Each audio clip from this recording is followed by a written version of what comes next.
Top quality और consistent performance के लिए सिर्फ सिल्वर पंप नाम याद रखना।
देखिए, यूरोप की ब्रिटिश है, इजराइल तो उसी ने क्रिएट किया था 1948 में, और तो वो तो चाहता है, वो तो इस वॉर में रहेगा। और ब्रिटेन में कई लोग, ब्रिटिश एलीट्स जो है उसके अंदर अभी भी वो इंपीरियल कीड़ा है उनके दिमाग में कि वो सोचते हैं कि हम अभी भी एक वर्ल्ड पावर हैं, और उनको लगता है हम नेवल पावर भी हैं, जबकि वो इतनी बड़ी नेवल पावर है नहीं।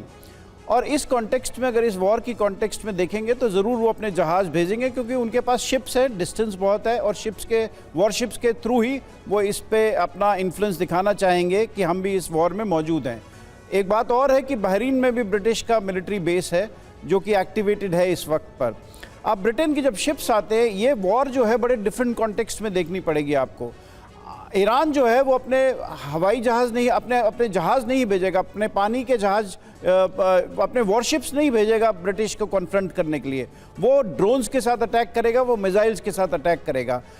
अभी तो उसने एक ड्रोन के साथ किया है। जब वो स्वॉर्म वॉरफेयर करेगा, जब वो एक साथ 100 की तादाद में अगर शिप्स के लिए भेजेगा, तो शिप को अपने आप को बचाना बहुत मुश्किल हो जाएगा। लेकिन आपको नहीं लगता यही तो चाहते हैं, मतलब अमेरिका, ब्रिटेन, फ्रांस यही तो चाहते हैं कि कैसी कोई गलती ईरान करे और फिर उनको एक प्रीटेक्स्ट मिले बड़े हमले का? देखिए, वो गलती नहीं करेगा। अभी जैसे उसने एक ड्रोन भेजा होगा, मैं यही कह रहा हूं कि अगर वो 100 ड्रोन भेजेगा जब उसके ऊपर थ्रेट आएगा, और अगर ब्रिटिश वॉरशिप जाता है या यूएस एयरक्राफ्ट कैरियर पे अटैक होता है, तो उसका बहुत बड़ा इन्फ्लुएंस होता है बिल्कुल अमेरिका के अंदर।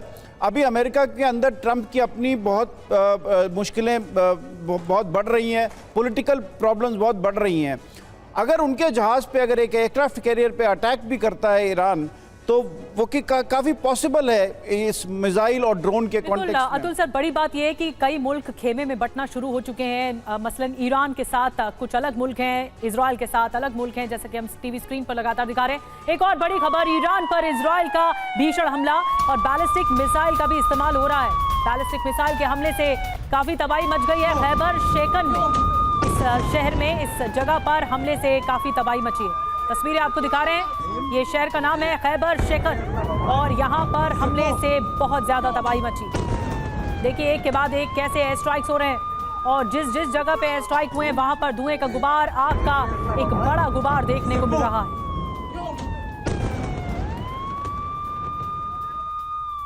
और इस बीच ईरान के हमलों से दहला है हाइफा की इमारतों में लगी आग, और हाइफा की तस्वीरें भी सामने आई। दूसरा अहम शहर तेल अवीव के बाद हाइफा, जिस पर यह अटैक किया गया है, अटैक के बाद की तस्वीरें।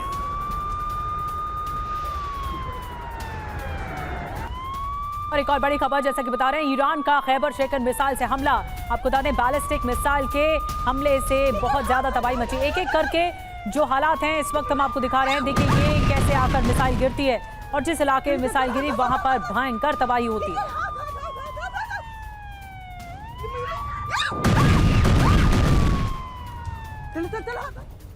और इस बीच एक बार फिर से ईरान की सेना ने बदले का ऐलान किया है। इजरायल को भुगतना होगा अंजाम, ये ईरान की सेना की तरफ से कहा गया। आईडीएफ सेना ने किया मूर्खतापूर्ण काम और अब इसका भुगतना होगा अंजाम, ये चेतावनी ईरान की।